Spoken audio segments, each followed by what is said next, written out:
When you're talking about your business, you're usually thinking about profits and helping people and all these things. But when you're setting all that up, are you ever thinking down the road? Maybe 3 to 5 years out, but are you thinking 30, 40, 50? What about your family? What about your heirs? What about your legacy? I am super excited because I have none other than Marguerite Lorenz on today's episode. She's a master certified independent trustee. She's helped countless people over the years establish their estate plan. She's an author, speaker, and one of the best people I know to talk on the subject. I'm going to bring her up right after we thank our sponsor.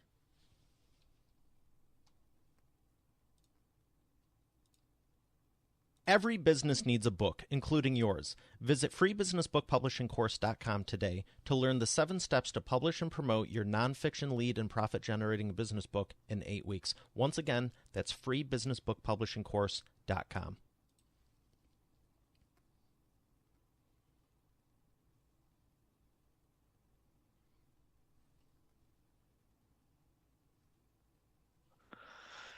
Here she is, ladies and gentlemen, Marguerite Lorenz. Marguerite, how are you feeling today? Really good. Thank you, Mario. I'm glad to be here. Why is estate planning so important? Well, each of us makes so many decisions to be right where we are right now. If you think about your business, you think about your life, think about where you're listening to this program, you've decided so much. But why you need an estate plan is because at some point you won't be able to make new decisions. You might be very ill, you might be mentally incapacitated, or you will likely pass away. I mean, 100% of us do. Well, but I'm a successful entrepreneur. None of that's going to happen to me, right? Sure. So let's think about this for you. If you die, you probably need an estate plan. Why do you think so many people just... It's kind of a hard topic to talk through, isn't it? Well, sure.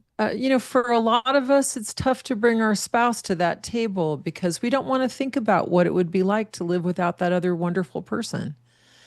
We have children. Maybe we don't have children. Maybe we don't automatically have someone we could trust to look after us if we got that sick. And COVID was such a great set of lessons for many of us. It was a surprise. We didn't know that anyone would get that sick. We didn't know people would die from something that felt like a flu.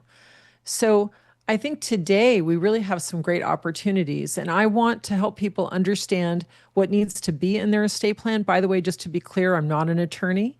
I don't write estate plans. My role has been to be a trustee and executor. So I've implemented so many plans. I've read so many plans, and then I've seen the results of those plans. And that's really why I'm here. I would like to teach everyone about the avoidable tragedy that they don't have to experience and their family doesn't have to suffer if they get their estate plan done well. Yeah, because all joking aside, I mean, if you die, I don't think anyone's that good of a person yet. But no one really talks about it because until it happens, it's not urgent or even it's not a priority, let alone urgent until it is. Well, And this is the super secret, Mario. The super secret is once the crisis occurs, it's too late. So the real secret to good estate planning is to start now, wherever you are. It's not about how much money you have. It's not about how many assets you've accumulated. It's not even about your family or your friends. This is really for you. This is full empowerment, life improving power of getting your own estate plan done. at what age should you do it? 18. Okay. Now, I what if someone recognize that doesn't have a seems. what if someone doesn't have a business or they have a dozen businesses? Well, your business needs to be owned some way. Maybe you're owning your shares of your business just in your name alone. What that means when you die is that there'll have to be a court procedure known as probate to figure out who's going to receive that asset because you didn't plan for it. Okay, I've heard of this probate thing. Tell me if it's good or bad and why we don't want to do it. So, probate is a court procedure to change title from the decedent, the person who died, to whomever that natural heir might be. Well, let me give you an example. You have someone who's been divorced. That person owns a business. They pass away. Their ex may not get their stuff, but their stuff might end up going to their natural children. They don't have children. Okay, it might go to their parents or their siblings or a second cousin in another state they've never met before. So having avoiding probate is important because it's very expensive. It's much, much more expensive than getting your estate plan done in the first place. That doesn't sound fun. It's not, and it takes much, much longer than just administering an estate that already has an estate plan. As an example, if you have your assets titled properly in the name of your trust, then your trust is the operating agreement of your assets and your life. So it functions while you're alive and too ill or too tired to deal with things yourself. And it functions as the operating agreement after you die. If you don't have a trust, if you don't have a will, or even if you have a will, you end up in probate because you haven't created any instructions another person can follow to actually move those assets along from your ownership to the ownership of someone else. I was reading this real good book and talking with the author, and she was telling me that it has to be funded also for the plan to be in effect. That's right. Let's talk about funding. Funding is all about the title of the asset. So, for instance, your house, you own your own house. It's under Mario Ficini, man. You own the house. Okay. But to put it in your trust is just an update of the deed. You have your trust document. It might be the Ficini Family Trust dated September 16th, 2025. And now the house is in the trust, in the name of the trust. You're still the trustee. You're also the trustor, the one who created the trust.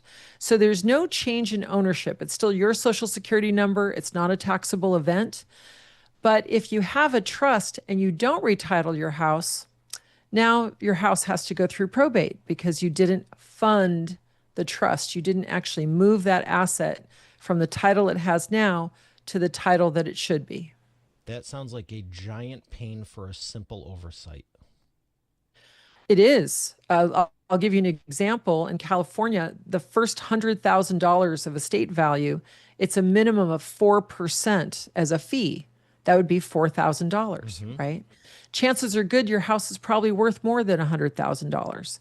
Don't forget all of your other assets. Your business will be valued to have some kind of number, right? Some kind of dollar value. Everything you own, the car in the driveway, the jewelry, everything gets assessed and put into that probate. So a good estate plan likely costs less than $4,000. And you should work with an attorney. You should work with someone who gets to know you as not only an individual person, but also as someone who understands and answers your questions. You want a relationship with that attorney. The documents themselves actually aren't enough. Now, if I'm looking for someone, which everyone should be, is this why you started the Independent Trustee Alliance? I've been part of the Independent Trustee Alliance from the beginning. And by the way, if you're interested in that, it's trusteealliance.com. There's an excellent directory to find professionals of all kinds at the ITA. But most importantly, the trustees that submit to the certification process are pledging, are agreeing to the best practices and ethics. And you can find them right there on the website, trusteealliance.com. Because I remember you telling me that you can have an attorney who's maybe done 3 of these in their entire existence, and they can say they're a fiduciary, or you can have someone who's done 1,000, or you can have someone that also agrees to the ethical side of it, because are all states the same for the regulations and rules of how to be a fiduciary? So remember, we mentioned the probate court. Yeah. The body of law that governs all the things that we're talking about is called the probate code. And the probate code is actually a little different in each state. Each state has its own. So you want a fiduciary, that's the person who would serve as trustee, executor, agent under the power of attorney for finance, and even agent for healthcare. You want that person to be in your state and familiar with that particular probate code. Same for the attorney that you hire to draft your documents. Those are two different jobs. There's the person who writes the document, and then there's the person who later implements the document. Okay. And would you recommend someone find a local attorney to do their estate plan, or can anyone around the country or world do it? Well, again, because we're talking about jurisdiction, we're talking about where the laws operate. You might have property in other states or in other countries. So it's a good idea to start with your local attorney and have a conversation about how to manage any other properties or assets. If you're part of a corporation or you own a business that operates in different places, it's really worth having that discussion with your attorney. And working with someone local, you have that benefit of having them around the corner and all that. But how would you say the age comes into effect? Because there's people that have more experience, but they might be in their last 5 years of the practice, or someone with potentially less experience, but they could be around 20, 30 years when you more than likely would need it. I want everyone's first interview question, no matter what professional you're hiring, whether that's a CPA, financial advisor, attorney, care manager, podcast host. Do you have your estate plan in place and is it up to date? We want to ask that question because what we're really asking is, what is your succession plan? What happens to me if something happens to you? Because continuity is a treasured thing. It's important. I may change my mind in a few years about my trust, and it's very healthy to revisit your trust, your whole estate plan, all the documents every 5 or 6 years or so, because not only are our lives growing and changing, we're making new decisions, we're choosing things for ourselves, the law continues to change. And then there's case law. There are court cases that happen that might change some of the laws in your state because something specific happened. And you can't know all that. That's one of the reasons why we like to work with professionals that really have their shoulder into the work and they really learn and keep up with their continuing education. So that's why you want an estate planning attorney. You don't want your friend, the business law attorney, to write your estate plan. You still need a business law attorney if you own a business, but it's a different area of law. How many should you have? Should it just be the local? Should it be a couple local? Or is it only more if you have more in different jurisdictions? Do you mean how many attorneys should you Yes. have? Well, I like to think that in this effort, there should be a quarterback. There should be someone that knows you personally, because keep in mind, you're asking someone to help you organize your tax, legal, financial, and medical life. You need someone who understands quality of life and what that means to you. And I don't know that everyone has really thought about the definition of quality of life, but that comes into play because keep in mind, we're talking about planning for a time for your own future vulnerable self. I like to think that I'll be this vigorous and strong my whole life. One night I'll go to bed and I'll just not wake up. I think that's everyone's plan A. But what really happens is we can't predict when we're going to need these documents to go to work for us and when we need our trusted people to step up and make decisions for us.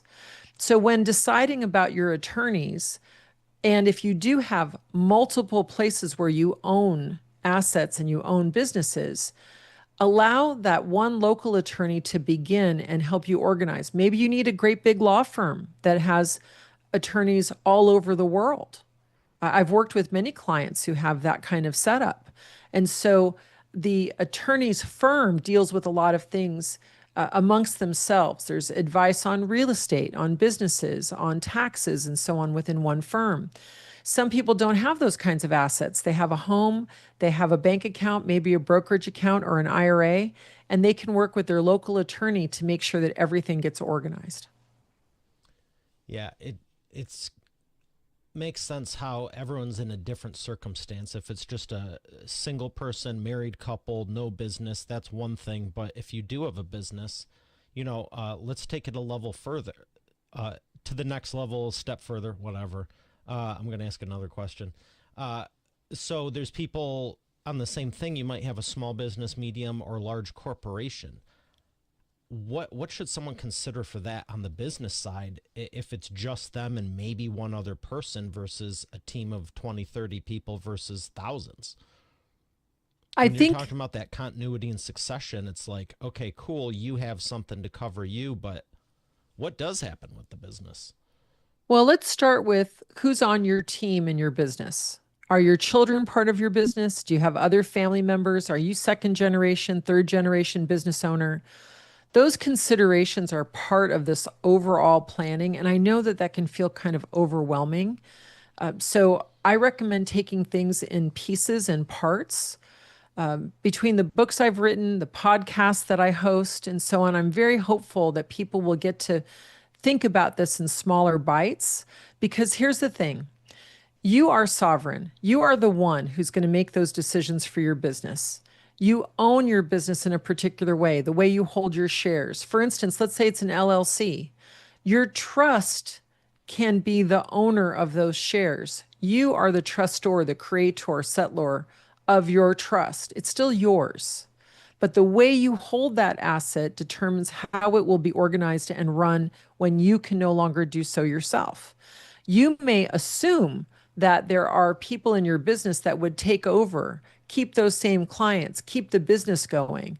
But if you don't actually grant them authority, you don't actually set up all of the related documents, because now we're not talking about just an estate plan. You need a buy sell agreement. You need employment agreements. You need to have some understanding about how your shares move from one party to the next. Is it a sale? Is it a gift? That's part of what you need to discuss with the attorney. Then you have to actually inform your team about your expectations and how this is going to go. And you might want your attorney in on that conversation with your people. So I recognize that what I'm proposing is a lot of work.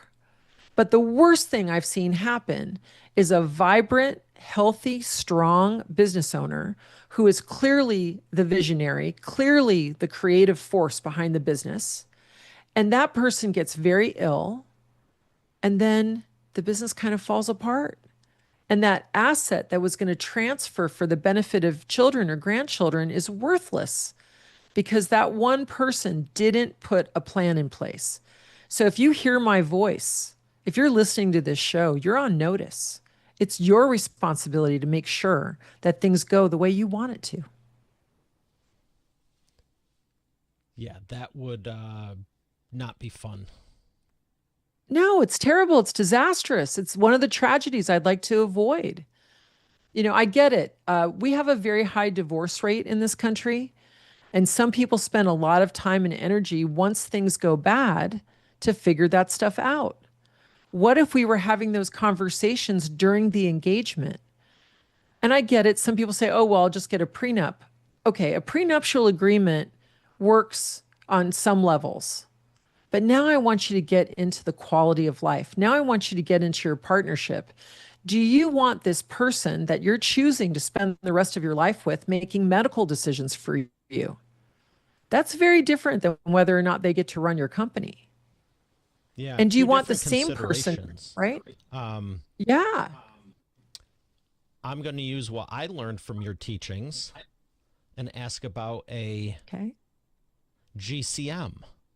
Most people don't think about those either.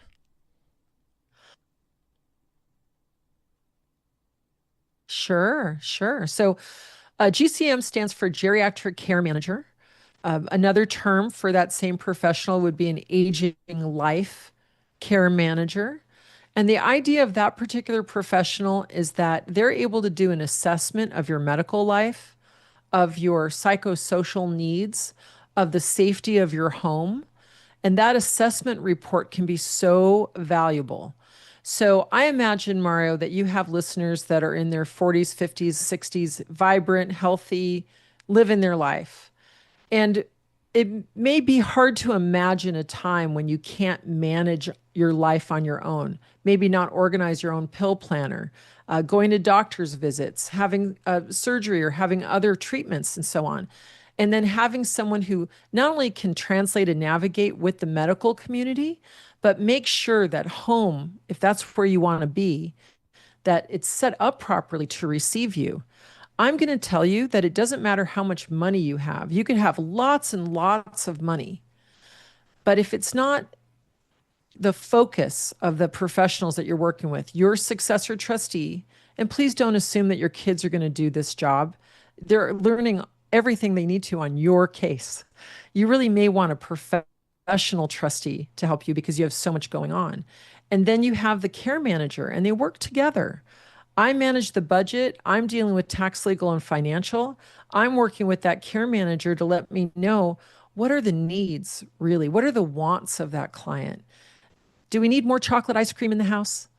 Do we need to have more music?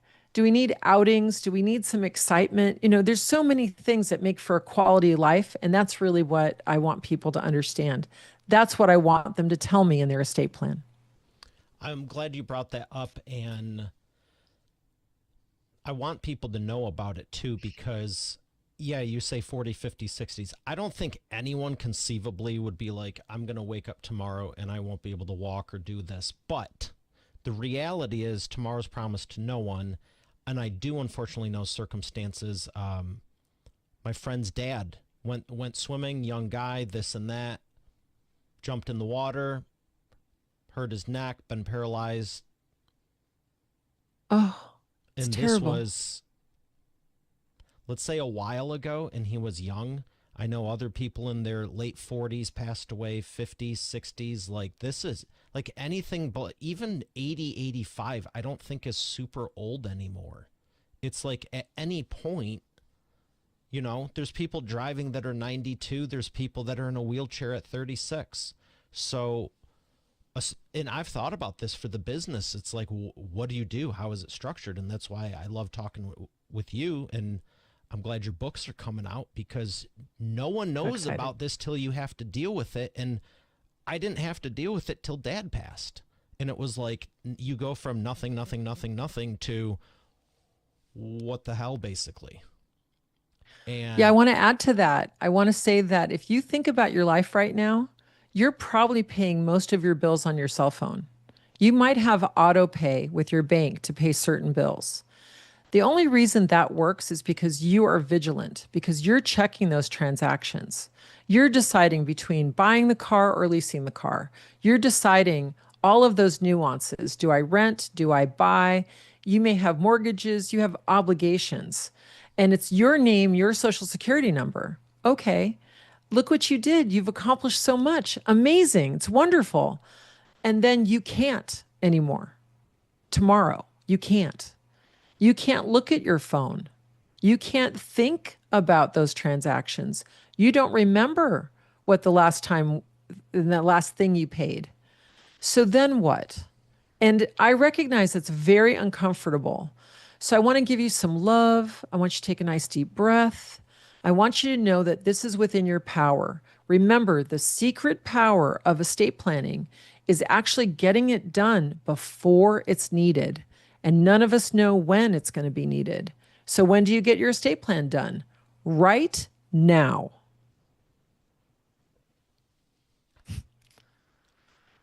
there's so many considerations. And I think it's like taxes and insurance, and it's like those things that most people are like, I'd rather just have fun, this and that. But you really do need it, because when you don't, it makes it so much worse. And now you're angry, you're grieving, all this stuff is going on, or something happens. You know, I love the fact that you talk about, you know, the care of life, because, okay, it's not just on your deathbed. It's what if something happens and you are going to live 10, 15, 20, 30 years, God willing, and you can't walk or something. You know, people don't think about that. It's just, you know, Sure. who's going to take care of this stuff? And I love that you talk about the family side of it too. I want to ask you about, you said don't assume your kids are going to do this. So instead of assuming the kids will take care of this, why would it be important to have a trustee instead of the kids? Well, your children, your family members, even your spouse have a natural conflict of interest. And no one wants to play that up or deal with it necessarily. I recognize it's uncomfortable, but you're asking your beneficiaries, the people who will benefit from your death, to make medical decisions for you during your life. Puts them in a spot. Are they going to spend the money on the better skilled nursing facility? Are they going to spend the money on the assisted living residence? Are they going to try to cut corners and not have a 24/7 caregiver if that's what you need? It's a great opportunity to involve professionals who are neutral, third party people with experience, because your kids have never done this before. And even if you've done this for your parents, each generation's a little bit different. And I think it's worth thinking about and talking about. Is it your child who's actually going to be the one who serves as trustee, or is it really going to be their spouse who runs their finances at home? Is it really going to be someone who's going to put your needs before their own? Because that's the definition of fiduciary. Can your kids really put your needs before their own? In most families, there's no line between themselves and mom's purse. Mom said I could have it. Of course, she'd give the shirt off her back for you. Of course, she'd let you have the car. She's never going to say no. She wants you to call on Sunday. She wants you to be with her. And so when we're making certain decisions and you have strong feelings about how you want things done, you don't want to just be tossed around and have the family argue about your care or the expense or what things are going to happen. No, you want someone who's going to follow the instructions you put together. And I want to also express how positive estate planning is. I know we've talked about the negatives and being afraid that something could happen to you physically and then you can't run your life. What if you're using your estate plan to express your gratitude and love? What if you use your estate plan to really show your people that you thought about them, that you were considerate of them? I think it's really inconsiderate to expect your busy, full-time working daughter, who's a mom, who's got a busy husband, who's living a very vibrant life and so on, and expecting her to drop everything so she can be the one to take you to the doctor. Is that really the most considerate, loving way that you could do this? No, there are professionals available. There are people, and your daughter may feel a lot of guilt. Let's let her off the hook. Let her just be your daughter. Let her just love you. Let her advocate for you. Maybe you want her as the agent for healthcare, but she doesn't have to have the tax, legal, and financial jobs. So there are ways with every single family. Every family is different. Every one is an individual. You can really set up a plan that works for you and the people you love. So what you're saying is you can plan for this. Yes, yes. Please visit my podcast. Please visit my website, planforthis.com. We talk about case studies. We talk about alternatives. The tragedies don't have to happen if we're planning ahead. So yes, I think you should plan for this. Will you be ready when life asks, did you plan for this? I love that name. I really do. And I want to go back to the kids because I have a smart remark to make and say, the kids always agree on all of this too, don't they? Oh, sure, 100% of the time, like you agree with your spouse about every single thing. No. And not only that, what's interesting to me, I had a family meeting. Mom had passed away. The three kids wanted to meet me. Well, the eldest kid was 70, middle kid 68, youngest is 65. They weren't agreeing about everything. And I don't know about the household you grew up in, but in mine, if you wanted the front seat of the car, you called out a particular word. Do you know what the word is? Shotgun. Shotgun. That's right. You want to ride shotgun. That 70-year-old stood up on his walker and called shotgun. And I realized, wow, this stuff never goes away. This competition between siblings, this difference of opinion, and it's not political and it's not necessarily religious or anything else. It's just from having grown up with these people and knowing where every button is. Do you want them fighting? Because that's what's going to happen if one of them gets the checkbook. Worse, if all three of them are made co-trustee, because you want your children to know you love them equally, right? You want to give them equal power. Well, go ahead and put three steering wheels on a car and have them all driving at the same time. What does that look like? What about the oldest? Isn't that how you do the tie splitter? Instead, I mean, no one would ever put three co-trustees. That's insane. But don't Happens you all the just either time. put the youngest or oldest in charge of everything? Well, that's just it, right? They're referring to each other as youngest, middle child, baby of the family. Do you want the baby of the family running it? That's how they're going to see each other forever. It won't Well, matter how old they are. if the Go baby's ahead. 70 years old, Right. Well, baby, 70 years old, might be having their own challenges, right? So I think to be really considerate, to be really loving, to be remembered the way you want to be remembered, it is up to you to make the investment. And I'm calling out to everyone who's thinking about getting married, everyone who's engaged. If you're spending money on bachelor party, bachelorette party, shower, more gifts, destination wedding, and so on, think about it. Set aside a few thousand of those dollars. Ask for help if you need it. Ask the family to pitch in. It should be on every wedding industry website. And I'm calling out all the funding websites for weddings. It should be a category, it should be an option. Yes, let's help those people starting a new life together start it right. Have the difficult conversations before wedding day. And I'm not asking anybody to do anything I haven't done myself. I'm married again. I'm in a blended family. He has kids, I have kids. We had meetings with our estate planning attorney. We had the wedding on a Saturday. We signed our documents on the Monday. I wasn't going on a honeymoon without my documents in place. wow, good for you. That's a really good Yeah, thanks. idea with the different wedding venues and people promoting them and the wedding planners and Every professional, dentists, wedding planners, doctors, attorneys, CPAs, financial advisors, every person should be asking you, your realtor, everyone should ask you, do you have your estate plan done? It should become a normal part of adult conversations. Hey, it's great to see you. I just got my estate plan done. Do you have yours done? We should be asking each other. We should be helping each other with this. We would avoid so much trouble. We would avoid those terrible hospital things or having to go to court to get permission to do a surgery. I mean, there's just so many tragedies that could be avoided if we all got our act together. so true, so true. It's you don't want people leaving it up to luck, do you? No, I believe that most of us operate in one of two ways. We're either operating with luck or control. And I don't know about you. I don't know any business owner who doesn't want some control. That's very true. Yes. The you clearly have a passion for this. How did you get into it?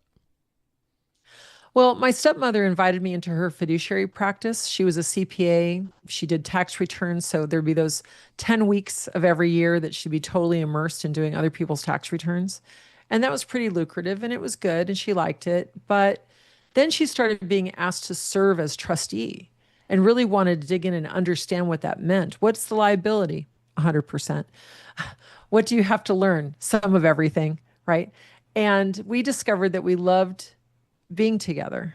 And she invited me, I'm an expert administrator. I've worked for very large financial services companies and some small ones. So I really understand how to administer and make sure that things get completed. And so I brought that experience and we started with us and a couple of part-time people. And now we're a firm of 20 people and have been in business for over 50 years. What's been your favorite part of it? The people, the clients. I have been invited in and allowed to learn from them in kind of an intimate way. Their choices, their dreams, the way they've achieved those dreams. I've learned about success really up close, and I'm so grateful. My whole trajectory changed based on the 90 plus year olds that I was working with.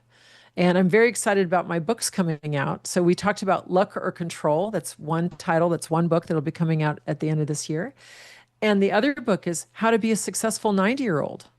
I've met a lot of them, I've learned from them, and the book is full of stories and lessons that I've learned from these amazing, healthy, powerful people.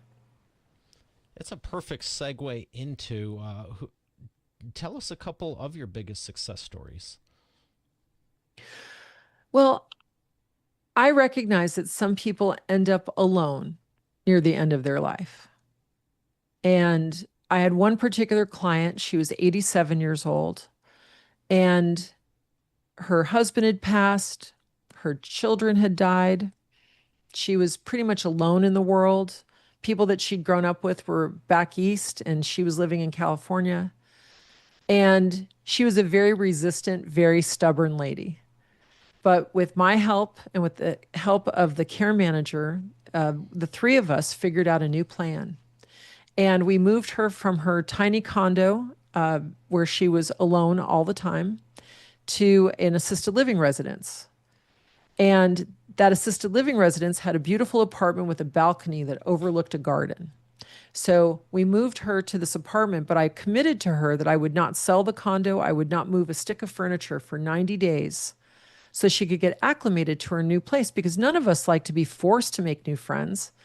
You're on this campus, there's all these people, there's new activities, there's a schedule, there's transportation. There's a lot to learn when you move to a new residence, especially an assisted living residence.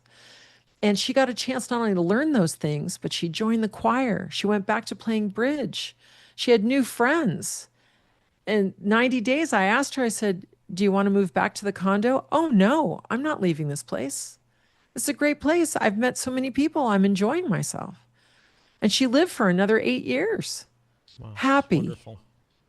Yeah. So I feel that that's a big success, that sometimes you need a new perspective. Sometimes you need new scenery to freshen up your life and to remember that you're supposed to be here to enjoy it. What else do you suggest people do when it's time to make those type of decisions?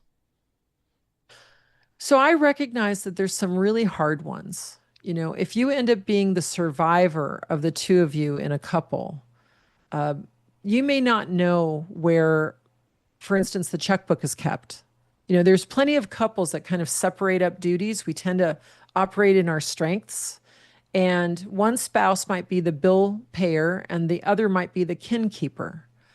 I think once you meet with the attorney and you get the estate planning journey started, you want to have some conversations about where stuff is. How, you know, if you were sick, what would I do? What would you want me to do? What do you think the ideal exit is? For me personally, I would like to be able to play board games with my family. I want to have whatever my setup is so that I can have visitors. And it may not surprise you to know that in my own bedroom, I have a little couch. I have some space. You could actually set up a chair and sit with me. And my bed is the kind where I can like lift my head or lift my feet. So it's not a hospital bed. It's more comfortable than that, but it's mine. So I think thinking ahead about that time of life is powerful, especially for families and couples to talk about. Let's talk about if you're child free. You might not have children. You may have never desired having children of your own. That's fine. You may have some trusted, loving friends. I think the word family can be defined by a lot of different groups of people in our life. You know, it's not always the people that we're blood related to that is our family. And it's worth talking to them about, if I needed you to make medical decisions for me, would you be comfortable with that? Would you be okay with it if I left some instructions? What if I had a professional involved? So you're not trying to figure out all the medical language, but you know what I like and you know who I am and you know what's important to me, because that's really what the job is about. So those are just a couple of things to think about. What board games would you like to play? Ooh, there's new ones all the time. Um, and I've played games with my younger family members. So I don't mind a good game of Trouble or Sorry. That's kind of fun. Um, and I enjoy pretty much all kinds of games, card games, dice games. I happen to love Dungeons and Dragons too. So the idea is that you're interacting with people that you enjoy, that you love, and you entertain each other. And we tell stories. Ruma Cube is another one that's really fun. So maybe I'll have to do a games list somewhere. That would be a fun episode Yeah, yeah, it would. because It you would. can talk about it, and I see it as a way to get together. Quality time. It's fun. The people you want to be around, and I don't know about you, but sometimes when you're having um these discussions with people, I found like driving in the car or doing literally anything different than just sitting and talking, because I think some people have an issue with that. It's like, hey, we need to talk about the thing. We need to talk. It's like a week later, you've never talked about the thing. And then it's like, maybe you're going on the boat or going in the car, you're playing games. It's like, and just casually, oh yeah, by the way, did it, like, where'd that come from? Because it's Well, I think like a low key distraction where it's like, oh, I'm still having I don't know. Do you know what I mean? sure, a game of chess, a game of cards, some other thing that we're doing with our Chess is fun. hands and our minds while we're talking. There's two things that came to mind. One is that I recognize these conversations are difficult. Don't try to make somebody else tell you their decisions.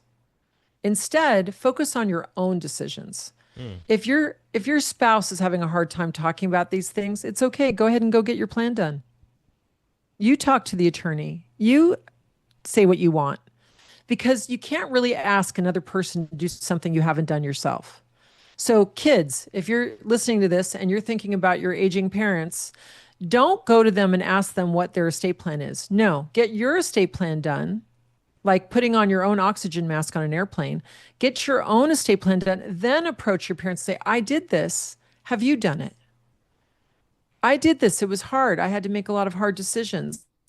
I'd love to help you and support you as you make your own decisions because we can't tell somebody else what to want, right? The other thing about games is I want everyone listening with people that you enjoy and played a game. I've been an entrepreneur for most of my life, since I was 11 years old.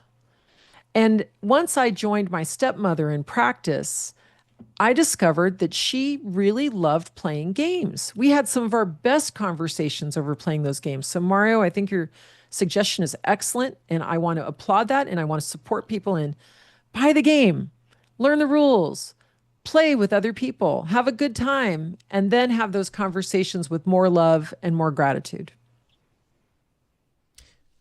This is complete audible, but have you ever considered making a board game floor plan for this? Working on it, working on it. So we'll have to be talking about that once that's done. Okay.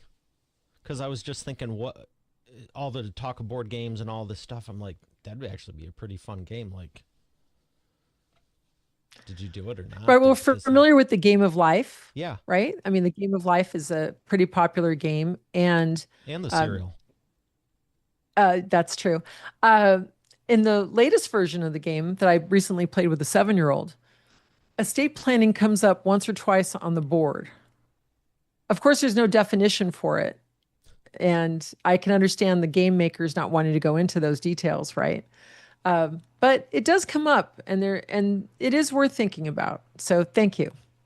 Okay, you're very welcome.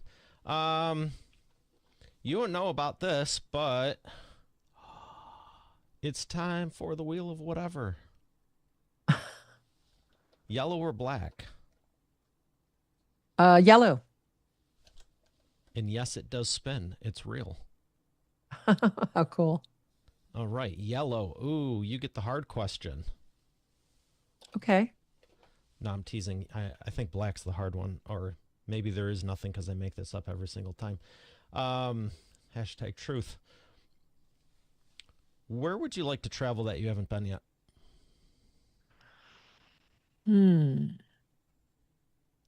It's a really good question.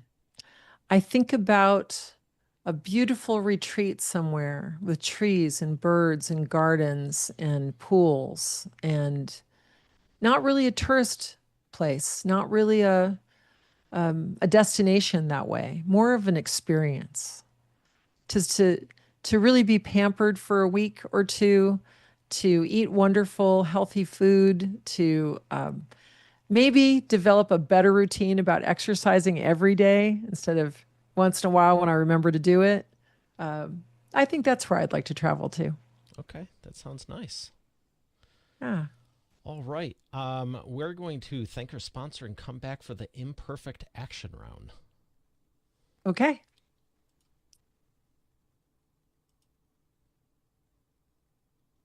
You're already the expert, but have you transformed your expertise into a tangible asset that will generate and qualify leads while increasing profit for you 24/7? And if so, how well are you promoting it? With the Expert Authority Effect publishing method, it's easier and faster than ever. Visit freebusinessbookpublishingcourse.com today to learn the 7 steps to publish and promote your nonfiction lead and profit generating business book in 8 weeks. Visit freebusinessbookpublishingcourse.com to get started now. Once again, that's freebusinessbookpublishingcourse.com. And we are back with the imperfect action round. Marguerite, are you ready to take imperfect action? I'm ready. First question is, what is the fastest path to the profits? Profits, Profits, or Prophets? You Okay. might be the first person to ever ask me that. Yeah, since it's entrepreneurial based. That's a good question. Yeah, profits like cash money. Okay. The fastest way to profits is to not only understand your value proposition, what you're selling to other people, but to really look at your expenses. We often spend money on things that we think we need as opposed to really needing those things. So I think exploring your costs is a great way to increase your profits. I appreciate that. I'm also going to change this up because normally that works for 99.5% on people talking to, but we weren't really talking about revenue and profits the whole time. What's the fastest way to get your estate plan done? Make the appointment with an attorney. And how to find an attorney? Well, that's a really good question. So come to planforthis.com, sign up, become a subscriber, become a plan fan. And I provide you with a first steps toolkit. Ooh. So that way you have great ways of finding a local attorney. Not only once you find that attorney, but I have great interview questions for you to ask. And that way you should interview 3 attorneys before you select one, because you want a relationship with this attorney to help you going forward. This attorney doesn't just produce documents for you. This is someone who understands your intention, your why. And that's why it's so important to work with a real qualified attorney. I get it. People want to do it yourself. They want to just have some blanks to fill in. They just want some documents. But the problem is you don't know how those are going to play. And at least with an attorney, you can continue to develop your estate plan really for the rest of your life.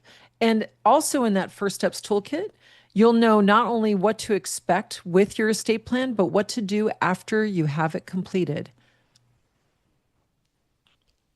How does it feel after you have it done? Oh, for anyone who hasn't done it yet. The relief for me. So I was a single mom when I got my first estate plan done. My boys were young. They were in grade school. And if something happened to me, their life would be catastrophic, a real tragedy. So I had to think about who would love them. No one's going to love them the way I do, but let's get close, right? So I identified those people.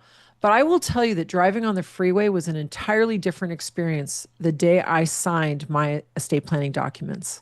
I just didn't worry about certain things anymore. And I didn't realize how much I worried about. I worried about so many things. I was a new business owner. I was a single mom. I was hoping to fall in love again someday, but I didn't know how that would work with how busy I was. I had so much on my mind, business owner and mom. And oh my gosh, so much of that was relieved because I put it in my estate plan. I made some decisions and I got my preferences written down. My whole life changed. I became much more available for all the opportunities that have come my way since then. That's amazing. And I'm so glad you're sharing this with people, doing everything you're doing with the show, the new site, the books, everything, because I really don't think there's anyone better that has the heart that you do. So thank you. Where would you like Thank people you, to Mario. learn more? Go to planforthis.com. You can learn more about me there. You can reach out. We are encouraging our listeners and our subscribers to submit their questions and stories so we can use them on the show. And we're going to have more and more information available over time. And I think you'll really like what you find at planforthis.com. I would agree. Thank you so much, Marguerite. It's been a pleasure. Thank you, Mario. All right, Expert Authority World, we have another great episode here today. I'll see you on the next one. Have a great day, and God bless.